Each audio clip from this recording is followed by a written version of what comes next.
Assalamualaikum warahmatullahi wabarakatuh. Saya di sini Dofar Narendra. Saya di sini akan menjelaskan tentang sejarah peradaban Islam pada Turki Utsmani hingga Mustafa Kemal. Yang pertama adalah asal-usul berdiri dinasti Utsmani di Turki. Setelah Khilafah Abbasiyah di Baghdad runtuh karena serangan tentara Mongol, kekuatan politik Islam mengalami penurunan bertahap drastis. Situasi politik umat Islam secara keseluruhan hanya berkembang lagi setelah muncul dan berkembangnya tiga kerajaan besar, termasuk Ottoman di Turki, Mughal di India, dan Safawi di Persia. Nama kerajaan Utsmaniyah itu diambil dari nenek moyang mereka. Yang pertama, Sultan Utsmani Ibnu Sauji Ibnu Artogul Ibnu Sulaiman Syah Ibnu Kayal, kepala kabilah Kap di Asia Tengah. Awal mula berdirinya dinasti ini banyak tertulis dalam legenda dan sejarah sebelum tahun 1300-an. Dinasti ini berasal dari suku Khoik Oghuz yang mendiami daerah Mongol dan daerah utara negeri Cina kurang lebih 3 abad. Kemudian mereka pindah di Turkistan, Persia, dan Irak. Mereka masuk Islam pada abad ke-9 atau ke-10 ketika menetap di Asia Tengah. Pada abad ke-13 Masehi, mereka mendapatkan serangan dan tekanan dari Mongol. Akhirnya, mereka melarikan diri ke barat dan mencari perlindungan di antara saudara-saudaranya, yaitu orang-orang Turki Seljuk. Di dataran tinggi Asia Kecil, di bawah kepemimpinan Ertugrul, mereka mengabadikan diri kepada Sultan Alauddin II yang sedang berperang melawan Bizantium. Karena bantuan mereka inilah Bizantium dapat dikalahkan. Kemudian Sultan Alauddin memberi imbalan tanah di Asia Kecil yang berbatasan dengan Bizantium. Sejak itu, mereka terus membina wilayah barunya dan memilih kota Shukut sebagai ibu kotanya. Ertugrul meninggal dunia tahun 1289. Kepemimpinan dilanjutkan oleh putranya, Utsman. Putra Ertugrul inilah yang dianggap sebagai pendiri kerajaan Utsman. Utsman memerintah di antara tahun 1290 sampai 1329 Masehi. Pada tahun 1300-an Masehi, bangsa Mongol kembali menyerang kerajaan Seljuk, dan dalam pertemuan tersebut Sultan Alauddin terbunuh. Setelah wafatnya Sultan Alauddin, Utsman memproklamasikan kemerdekaannya dan berkuasa penuh atas daerah yang didudukinya. Penguasa pertamanya adalah Utsman, yang sering disebut Utsman I. Setelah Utsman I mengumumkan dirinya sebagai Pendisyah al-Utsman atau Raja Besar Keluarga Utsman, di tahun 1300 Masehi, setapak demi setapak wilayah kerajaan diperluas. Dipilihnya negeri Ikishihar menjadi pusat kerajaan. Utsman mengirim surat kepada raja-raja kecil guna memberitahukan bahwa sekarang dia raja yang besar, dan dia menawar agar raja-raja kecil itu memilih satu di antara 3 perkara, yakni Islam, membayar jizyah, dan perang. Setelah menerima surat itu, separuh ada yang masuk Islam dan ada juga yang mau membayar jizyah. Mereka yang tidak mau membayar tawaran Utsman merasa terganggu sehingga mereka meminta bantuan kepada bangsa Tartar. Akan tetapi, Utsman tidak merasa takut menghadapinya. Utsman menyiapkan tentara dalam menghadapi bangsa Tartar, sehingga mereka dapat ditaklukkan. Utsman mempertahankan kekuasaan nenek moyang dengan setia dan gagah perkasa, sehingga kekuatan tetap tegak dan kokoh, sehingga kemudian dilanjutkan dengan putra dan saudara-saudaranya yang gagah berani meneruskan perjuangan sang ayah dan demi kokohnya kekuasaan nenek moyang. Berikut adalah table of content. Yang pertama adalah para penguasa dinasti Utsmani. Kedua, kemajuan Turki Utsmani. Ketiga, kemunduran dinasti Utsmani. Para penguasa dinasti Utsmani pada masa kebangkitan. Yang pertama yaitu adalah Utsman. Utsman I memerintah pada tahun 1299 sampai 1323 atau 1324. Utsman awalnya mewarisi jabatan ayahnya sebagai adipati yang berkuasa di bawah Kesultanan Seljuk. Saat jadi gonjang-ganjing dan Kesultanan Seljuk, Utsman memerdekakan diri pada tahun 27 Juli 1799. Yang kedua adalah Murad I yang memerintah pada tahun 1362 sampai 1389. Murad I mampu memperluas wilayahnya di Asia Kecil dan Eropa. Pada saat yang sama, di Eropa, tentara Utsmani menyerang wilayah-wilayah yang dikuasai oleh Kekaisaran Romawi Timur. Pada tahun 1365, dia mampu menguasai Hadrianopolis, sebuah kota yang sangat strategis di Balkan, dan dianggap sebagai ibu kota kedua di Kekaisaran Romawi Timur. Murad I menjadikan kota ini sebagai ibu kota pemerintahannya mulai tahun 1363, menggantikan Bursa dan mengubah nama ibu kota terbaru tersebut dengan nama Edirne. Pemindahan ini secara resmi menggeser pusat kekuasaan Utsmani di daratan Eropa. Yang ketiga, Bayezid I, pemerintah pada tahun 1389 sampai 1402. Bayezid dikenal sebagai sosok yang sangat pemberani, cerdas, murah hati, dan demikian ambisi untuk melakukan perluasan wilayah Utsmani. Oleh karena itulah, dia menaruh perhatian besar pada masalah kemiliteran dan berencana menaklukkan negara-negara Kristen di Anatolia. Hanya dalam jangka waktu setahun, negara-negara itu telah berada di bawah kekuasaan pemerintahan Utsmani. Dia juga menghimpun satu dari pasukan terbesar dan terbanyak pada masa itu guna melakukan pengepungan terhadap Konstantinopel, meski misi tersebut pada akhirnya tidak berhasil. Yang berikutnya adalah Mehmed I, menjabat pada tahun 1413 dan 1421. Masa kekosongan Utsmani berakhir setelah Mehmed menjadi Sultan Tunggal dari negara Utsmani pada tahun 1413. Setelah mengalahkan saudara-saudaranya, Mehmed menyatakan dirinya sebagai Sultan Edirne, wilayah Utsmani yang berada di Eropa. Ia memulihkan negara, memindahkan ibu kota ke Bursa ke Edirne, dan menaklukkan sebagian Albania, Keamiran Cadorku, dan Armenia, Kilikia, dan Bani Mamluk.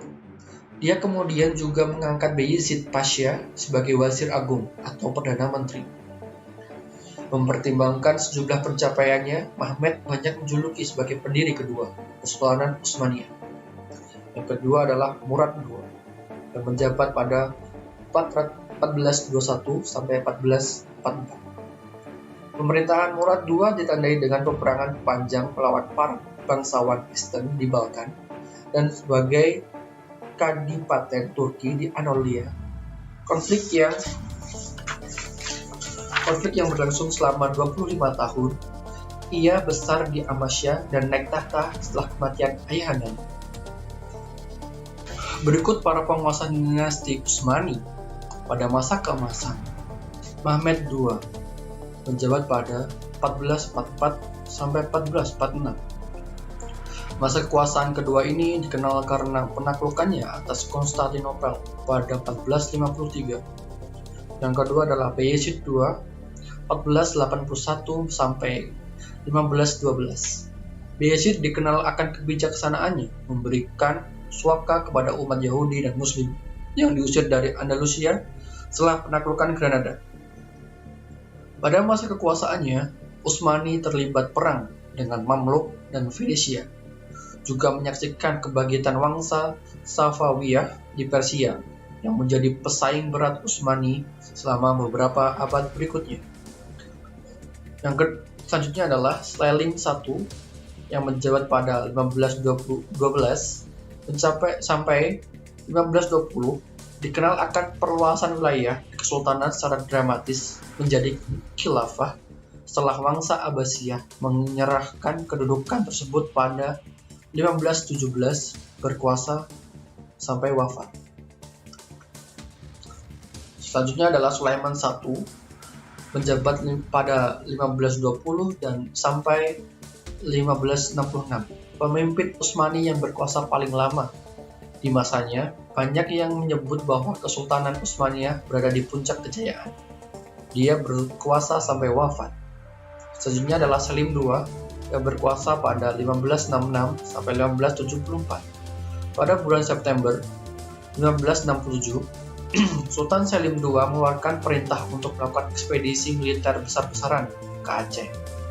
Setelah adanya petisi dari Sultan Aceh kepada Sulaiman II yang telah meninggal setahun sebelumnya, petisi tersebut meminta bantuan kepada Turki untuk menyelamatkan kaum muslimin yang terus dibantai Portugis karena meningkatnya aktivitas militer. Portugis yang menimbulkan masalah besar terhadap para pedagang muslim dan jamaah haji dalam perjalanan ke Mekah. Berikutnya adalah Mustafa I, menjabat pada 1617 dan 1618. Mustafa I dilaporkan menderita retardasi mental atau setidaknya mengidap penyakit saraf.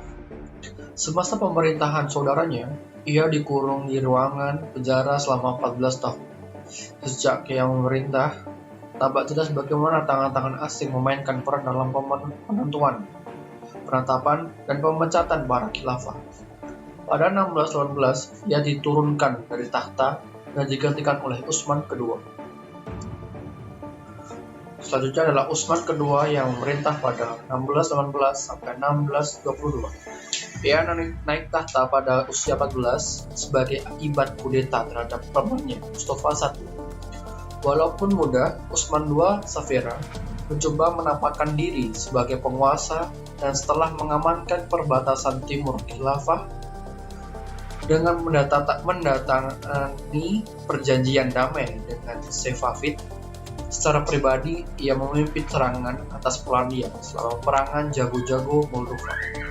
Berikutnya adalah Murad keempat, pemerintah pada 1623 sampai 1640. Naik tahta melalui sebuah konspirasi pada tanggal 10 September 1623. Ia menggantikan pamandannya Mustafa I pada usia 11. Pada masa yang panjang, Murad IV berada dalam kendali kerabat-kerabatnya, dan selama tahun-tahun pertama pemerintahannya sebagai sultan, ibundanya Valide Sultani musim memegang kekuasaannya. Negaranya jatuh dalam keadaan anarki. Serangan Safavid terhadap khilafah yang begitu cepat, pergolakan di Turki Utara, dan serbuan Yeniçeri di istana pada tahun 1631 yang bunuh Basir Agung. Berikutnya adalah Mehmed keempat, menjabat pada 1648 sampai 1687. Mehmed IV adalah Sultan Turki Ottoman dari 1648 hingga 1687. Ia adalah putra Sultan Ibrahim I dan ibunya Turhan Hadis. Sultan Mehmed IV berkuasa ketika dia berusia 5 tahun. Dia berkuasa di tengah kaisaran sedang dilanda perang melawan aliansi Eropa membuat kaisaran melemah. Berikutnya adalah Sulaiman II yang menjabat pada 1687 sampai 1691. Saat didekati naik tahta setelah terdepaknya kakandanya Mehmed IV pada 1687, Sulaiman II mengira bahwa delegasi itu akan datang membunuhnya, dan satu-satunya cara mempengaruhinya adalah ia bisa digoda keluar istananya untuk bersiap dianugerahi pedang khalifah secara seremonial. Yang berikutnya adalah Ahmed III yang menjabat pada 1703 sampai 1730. Ia naik tahta berkat Bai'atu Ali pada tahun 1703 setelah mundurnya saudaranya Mustafa II. Ahmed membangun hubungan baik dengan Inggris. Mengingat ancaman Rusia, negaranya memberikan perlindungan pada Raja Karl ke-7 dari Swedia yang kalah perang dalam pertempuran Poltava pada tahun 1709 pada zaman Tsar Piotr Agung. Karena harapannya untuk berperang melawan Rusia, Sultan ini mengumumkan perang terhadap saingannya di utara. Di bawah pemimpinan Basir Agung Baltaji Mohammad Pasha, pasukan Turki berhasil memaksa Rusia bertumpuk di Sungai Prut tahun 1711. Berikutnya adalah Utsman III, 1753 sampai 1757. Utsman III menghabiskan sebagian besar hidupnya di tahanan, dan saat menjadi sultan, ia menunjukkan keanehan tingkah laku tak seperti sultan sebelumnya. Ia membenci musik dan mengusir semua musikus keluar istana. Juga tinggal di kafes istana tahanan di harem yang berisi para budak rumah tangga wanita yang tidak menyukai persahabatan dengan wanita, sehingga ia mengenakan sepatu besi agar tak melalui jalanan yang wanita manapun. Dengan mengenakan sepatu itu, mereka akan mendengarnya, mendekati, lalu menjauh. Berikutnya adalah Abdul Hamid I yang menjabat pada 1774 sampai 1789. Abdul Hamid I adalah seorang penguasa yang lemah. Perang diumumkan terhadap Kekaisaran Rusia, dan kurang dari setahun ia naik tahta. Pasukannya kalah dalam pertempuran Fallujah yang membuat Turki Utsmani terpaksa menandatangani perjanjian Küçük Kaynarca pada tanggal 21 Juli 1774. Yang berikut adalah Selim III, menjabat pada 1789 sampai 1807. Ia Sultan Turki Utsmani, ananda dari Mustafa III, dan menggantikan pamannya Abdul Hamid I. Ia memerintah antara 7 April 1789 hingga 29 Mei 1807. Seorang pecinta musik, dan Sultan Selim III juga seorang komponis dan pemain sandiwara yang bagus. Pasukan Yenisari menggulingkan Sultan Selim III dan ia digantikan oleh keponakannya Mustafa IV. Selim III sendiri meninggal akibat dibunuh. Berikutnya adalah Mustafa keempat yang menjabat pada 1807 sampai 1808. Selama masa pemerintahannya, Mustafa dianggap menguntungkan oleh Sultan. Namun saat pemberontakan Yeniçeri merebak pada masa Selim III, Mustafa membangkang terhadap Sultan dan mendukung Yeniçeri untuk menjatuhkan Sultan tua dan membuat Mustafa IV sebagai penguasa baru. Namun simpati buat Selim III terus berlangsung, dan pada 1808 sebuah pasukan di bawah Mustafa Bayatkan berangkat ke Istanbul untuk mengembalikan Selim III ke tahta. Berikut adalah para penguasa dinasti Utsmani pada masa modernisasi. Mahmud II berjabat pada 1808 sampai 1839. Membubarkan para Yenisari sebagai akibat dari insiden yang menguntungkan pada 1829. Dia berkuasa sampai wafat.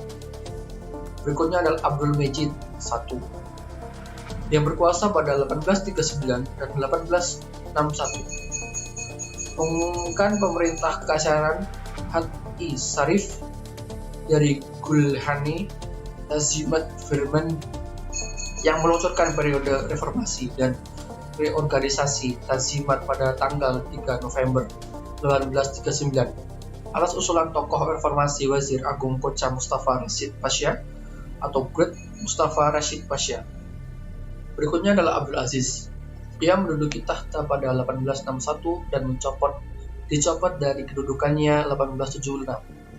Dan pada 4 hari setelah pencopotannya, ia meninggal. Banyak sejarawan yakin bahwa ia mati syahid setelah anggota Turki muda mengatur persekongkolan untuk membunuhnya dan mengumumkan kematiannya. Ia mempersiapkan armada laut Utsmani yang mengantarkan dengan menjadikannya armada nomor 3 di dunia saat itu, dan meningkatkan kekuatan darat sampai 700.000 pasukan dengan persenjataan terbaru. Berikutnya adalah Abdul Hamid II yang memerintah pada 1876 sampai 1909. Dia naik tahta pada tanggal 31 Agustus 1876 dan memerintah negara itu selama 33 tahun sampai ia digulingkan pada tanggal 27 April 1909 melalui kudeta militer. Tak lama setelah revolusi Turki, Muda pada tahun sebelumnya sebagai hasil dari perjanjian yang ia buat dengan kaum pro-konstitusional Gens Usmani Muda. Ia mendeklarasi parlemen konstitusional pertama Usmani pada tanggal 23 Desember 1476. Berikut adalah Mehmet V.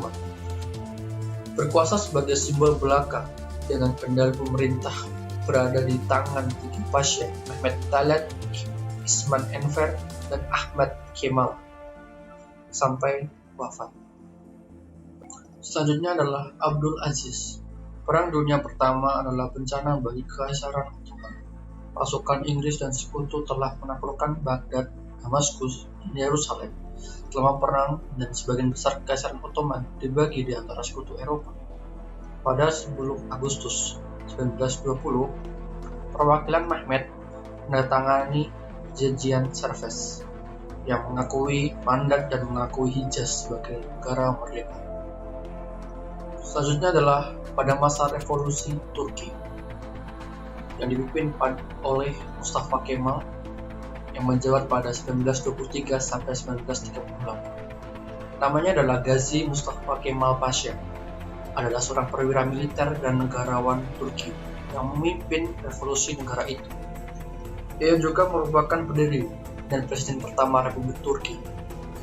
Ideologinya yang sekularitas dan nasionalis berikut kebijakan serta teorinya dikenal sebagai Kemalisme. Mustafa Kemal membuktikan dirinya sebagai komandan militer yang sukses selama berdinas sebagai komandan divisi dalam pertempuran Gallipoli. Setelah kekalahan Kesultanan Utsmani di tangan tentara Sekutu dan rencana-rencana berikutnya untuk memecah negara itu, Mustafa Kemal memimpin gerakan nasional Turki dalam apa yang kemudian menjadi Perang Kemerdekaan Turki. Kampanye militernya yang sukses menghasilkan kemerdekaan negara ini dan terbentuknya Republik Turki. Sebagai presiden yang pertama, Mustafa Kemal memperkenalkan serangkaian pembaruan luas dalam usahanya menciptakan sebuah negara modern yang sekuler dan demokratis. Menurut hukum nama keluarganya, Majelis Agung Turki memberikan kepada Mustafa Kemal nama belakang Atatürk yang berarti Bapak Bangsa Turki pada tanggal 14 November 1934. Berikut adalah kemajuan Turki Utsmani. Karena keuletan dan kegigihan para pemimpin dalam membela Turki Utsmani memiliki dampak yang baik sehingga kemajuan dalam pengembangan wilayah Turki Ottoman dapat dicapai dengan cepat. Dengan cara atau taktik yang dimainkan oleh beberapa sultan seperti Sultan Muhammad yang memperbaiki dan meletakkan fondasi keamanan internal yang kemudian dilanjutkan oleh Murad II, sehingga Turki Utsmani mencapai puncak kejayaan pada masa Muhammad II.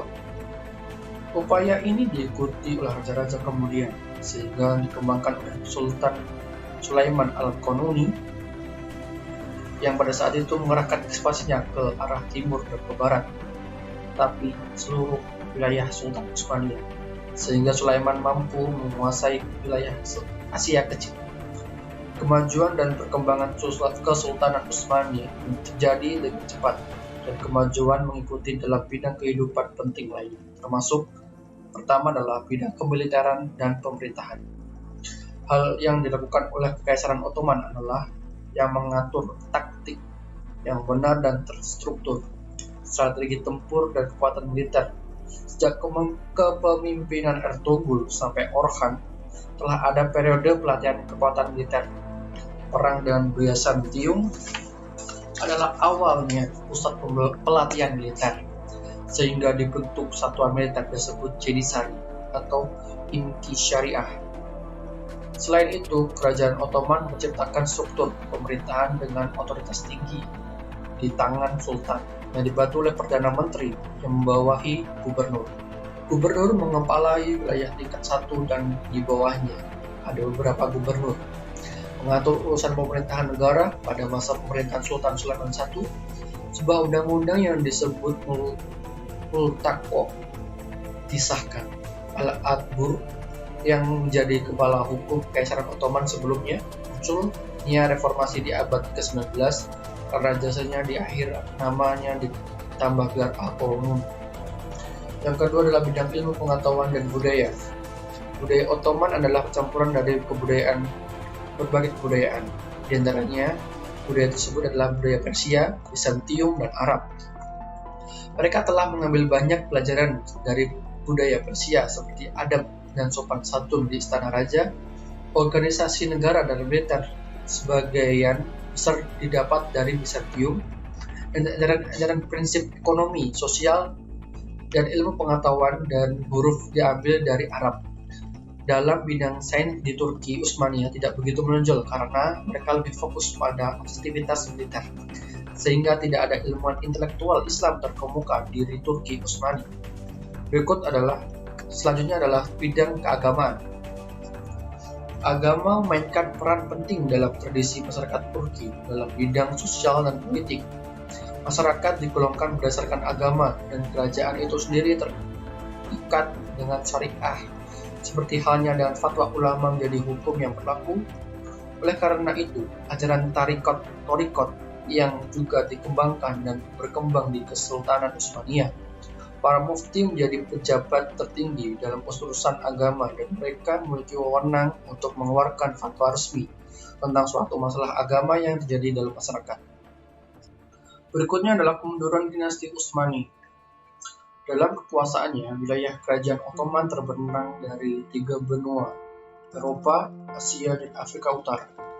Disokong dengan angkatan bersenjata yang kuat, Kekaisaran Ottoman menguasai jalur perdagangan dari Tiongkok dan India hingga Eropa. Meski kaum non-muslim dianggap sebagai masyarakat kelas 2, kehidupan sosial di kerajaan Ottoman relatif sangat stabil dibandingkan dengan Eropa. Namun seperti peradaban-peradaban besar lainnya, Kekaisaran Ottoman mulai mengalami penurunan khususnya dalam 3 hal. 1. Teknologi, 2. Sosial, 3. Politik. Biasanya, banyak kerajaan Eropa yang bergantung pada jalur perdagangan melewati wilayah Kekaisaran Ottoman. Namun seiringnya berjalannya waktu, kerajaan-kerajaan Eropa tersebut hendak mengurangi ketergantungan ini. Alhasil, tidak ada lagi pilihan bagi mereka selain mengembangkan teknologi-teknologi baru serta mencari rute perdagangan alternatif. Alhasil, teknologi kompas, cross-staff, dan perkapalan pun gencar dikembangkan di dunia barat dibandingkan Kekaisaran Ottoman. Perlahan-lahan Kekaisaran Ottoman mulai kehilangan signifikansinya ketika bangsa-bangsa dapat berdagang langsung melalui Samudra Hindia. Penemuan benua Amerika pun semakin menguatkan ekspansi bangsa-bangsa Eropa. Ketika Kekaisaran Ottoman ingin turut menguasai Samudra Hindia dan Atlantik, upaya tersebut digagalkan oleh Angkatan Laut Eropa yang jauh lebih maju seperti Portugal dan Spanyol. Secara sosial, revolusi Prancis dan yang terjadi di tahun 1789 menyebarluaskan paham liberalisme, demokrasi, dan nasionalisme di Kerajaan Ottoman. Akibatnya, pemberontakan yang menghendaki kemerdekaan menjadi semakin marak provinsi Balkan Ottoman. Sepanjang abad ke-19, berbagai pemberontakan yang terjadi dan tindakan makar terjadi di Bosnia, Albania, Makedonia, dan khususnya di Yunani. Bahkan Mesir, yang saat itu termasuk negara bawahan Ottoman, mencoba untuk memberontak. Dalam bidang politik tertinggal dari bangsa Eropa lain dalam hal sentralisasi kekuasaan. Dengan demikian, otoritas Sultan menjadi semakin tergerus. Kekaisaran Ottoman tidak tinggal diam. Semenjak akhir abad ke-18, berbagai operasi reformasi diberlangsungkan, khususnya dalam modernisasi militer. Tak jarang juga, Sultan Ottoman mengundang penasihat militer asing untuk melatih militer Ottoman. Di saat yang sama, Sultan juga sering mengirim perwira-perwira terbaiknya untuk menimba ilmu di negara-negara luar. Ironisnya, hal ini justru semakin menyebarluaskan filsafat-filsafat Barat, khususnya di tubuh militer Ottoman. Sebagian dari mereka kemudian membentuk organisasi bawah tanah yang bernama Komite untuk Persatuan dan Progres, namun kemudian dikenal sebagai Turki Muda. Dari organisasi Turki Muda inilah, nasionalisme mulai bertambah. Kelompok Turki Muda melakukan revolusi dan mengubah Kekaisaran Ottoman menjadi monarki konstitusional. Namun, kemajuan yang diimpikan Turki Muda masih jauh dari kenyataan.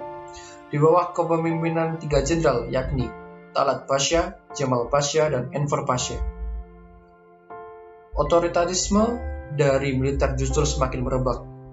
Selain itu, proses Turkifikasi Kekaisaran yang semulanya multikultural semakin meningkat. Terinspirasi dari Jerman, ketiga perwira tersebut memimpikan kejayaan Turki. Namun, di tahun 1914, mereka melakukan suatu kesalahan yang sangat fatal. Tanpa sepengetahuan sebagian besar kabinet, Enver Pasha melibatkan Kekaisaran Ottoman di Perang Dunia Pertama sebagai sekutu dari Jerman. Hal ini dilakukan untuk mencari sekutu dalam melawan Rusia, serta mengembalikan kejayaan bangsa Turki. Enver tentu merasa bahwa blok sentral akan memenangkan Perang Dunia Pertama, dan tentu hal ini terbukti salah. Di tahun 1916, militer Ottoman memiliki kekuatan sebesar 800.000 orang, dan pada akhir Perang Dunia Pertama, jumlah itu menjadi hanya tinggal 100.000 orang. Jauh dari kejayaan, kerajaan Ottoman justru semakin terpuruk akibat peperangan ini. Selain kehilangan sebagian besar kekuatan militer dan ekonomi, kerajaan Ottoman harus mengadakan gencatan senjata yang pada dasarnya memberikan hak bagi pihak sekutu untuk menduduki wilayah apapun dalam Kekaisaran Ottoman, bahkan di ibu kotanya, yakni Istanbul. Selat Bosporus dan Dardanel, rel kereta api dan telegraf, dan berbagai pelabuhan strategis sudah dikuasai asing. Sementara pasukan Ottoman harus didemobilisasi. Ottoman sudah kehilangan seluruh wilayahnya di bagian Balkan. Inggris telah menginspirasi revolusi bangsa-bangsa Arab, dan wilayahnya di Afrika sudah diambil alih. Pada akhirnya, Kekaisaran Ottoman semakin terhina dan tidak dapat mengelak dari imperialisme Barat. Yang lebih mengenaskan lagi, ketiga jenderal Turki Muda tersebut malah melarikan diri di tengah kacauan ini. Dan Sultan Ottoman hanya berharap bahwa penerimaan ini akan mencegah agresi yang lebih besar dari Barat. Selain itu, ada faktor-faktor yang menyebabkan kerajaan Utsmani mengalami kemunduran. Yang pertama adalah wilayah kekuasaan yang sangat luas. Perluasan wilayah yang begitu cepat yang terjadi pada kerajaan Utsmani yang mempersulit pelaksanaan pemerintahan administrasi publik, terutama setelah masa pemerintahan Sultan Al-Sulaiman. Oleh karena itu, administrasi Kekaisaran Ottoman tidak beres. Tampaknya, penguasa Ottoman terus mengadakan ekspansi tanpa mengabaikan struktur sistem administrasi publik. Hal ini membuat area-area yang jauh dari pusat menjadi lebih ringan direbut oleh musuh. Beberapa mencoba melarikan diri. Berikutnya adalah heterogenitas penduduk, seperti kerajaan-kerajaan besar yang dihasilkan dari perluasan berbagai kerajaan yang meliputi Asia Kecil, Armenia, Irak, Suriah, dan negara-negara lain. Di sisi lain, di kerajaan Utsmaniyah terdapat heterogenitas penduduk. Dari jumlah dan keragaman penduduk dapat dilihat bahwa administrasi yang dibutuhkan juga harus memadai dan sesuai dengan kebutuhan hidup mereka.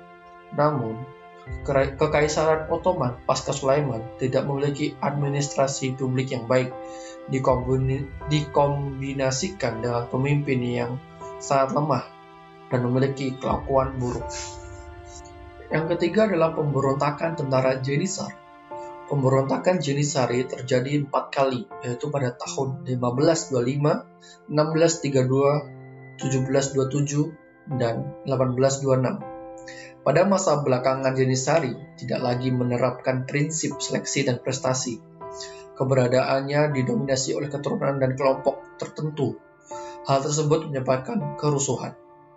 Yang keempat, merosotnya ekonomi. Sebagai akibat dari perang yang sedang berlangsung, biaya semakin melambung. Pengeluaran pemerintah juga sangat sedemikian besarnya, sehingga perekonomian kerajaan Turki mulai merosot. Yang kelima, terjadinya stagnasi dalam lapangan ilmu dan teknologi. Sains dan teknologi selalu berjalan beriringan. Jadi, keduanya sangat dibutuhkan dalam hidup. Kekaisaran Ottoman kurang berhasil dalam pengembangan ilmu, pengetahuan, dan teknologi karena hanya memprioritaskan pembangunan militer. Kemajuan militer yang tidak selaras dengan kemajuan ilmu pengetahuan dan teknologi mengakibatkan Kekaisaran Ottoman tidak dapat bersaing dengan senjata Eropa yang lebih canggih.